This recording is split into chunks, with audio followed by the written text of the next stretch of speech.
আল্লাহ পাক এই সমস্ত সৃষ্টির মধ্যে সবচেয়ে বেশি ভালোবাসেন মানুষকে। কাকে? কথাটা তো প্রমাণ লাগবে না?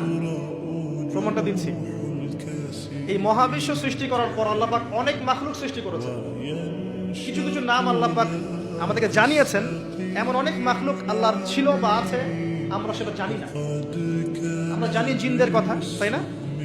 আমরা জানি ফেরেশতাদের কথা, তাই না? এই মহাবিশ্বে ফেরেশতারা আছে না? আমাদের এই পৃথিবীতে জিন জাতি আছে না? আছে। আর লক্ষ কোটি প্রজাতির মাখলুক তো আছেই। এই সমস্ত মাখলুকের মধ্যে আল্লাহ পাক মানুষকে সবচেয়ে বেশি ভালোবাসেন। কারণ আল্লাহ পাকের সবচেয়ে শ্রেষ্ঠ একটা সৃষ্টি আছে জান্নাত। কি নাম? জান্নাত। এর চেয়ে বড় কোনো নিয়ামত আছে? এই জান্নাত কাদের জন্য? মানুষের জন্য। যাকে আপনি সবচেয়ে বেশি ভালোবাসবেন তার জন্য স্পেশাল একটা গিফট দিতে মন চায় না? চায় না? মনে করেন আপনি আপনার মাকে ভালোবাসেন, মন চায় না মাকে একটা সুন্দর বোরখা কিনে দেই, মায়ের থাকার জন্য একটা সুন্দর বাসা করে দেই, মায়ের টয়লেট করতে অসুবিধা না হয় টয়লেট সুন্দর করে দেই, মন চায় না?